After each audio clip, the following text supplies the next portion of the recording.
In this video, I'm going to show you how to fix War Thunder crashing or fatal error. So first thing you want to do is check your display adapters.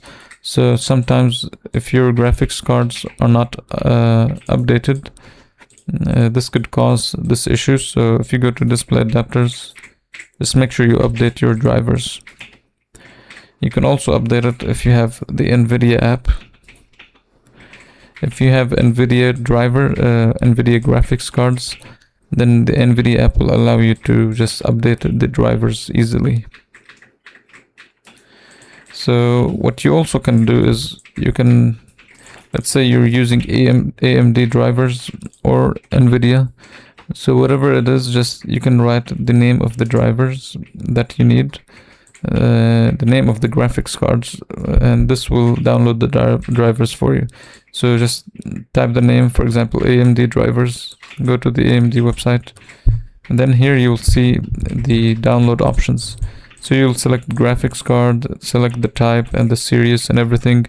And then once you're done, you'll see the download button where it will allow you to download the latest drivers for your model. And you will just have to run the installer and install it. Now another thing I suggest you to check is if the game is down. So if your type is War Thunder down,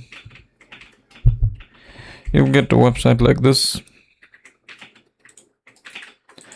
And if you see like people reporting errors with it, and if you see a spike here, that means the server is down, and you'll just have to wait for them to fix the server, and like it will be fixed within like hours or minutes. So you'll just have to wait if that's the case.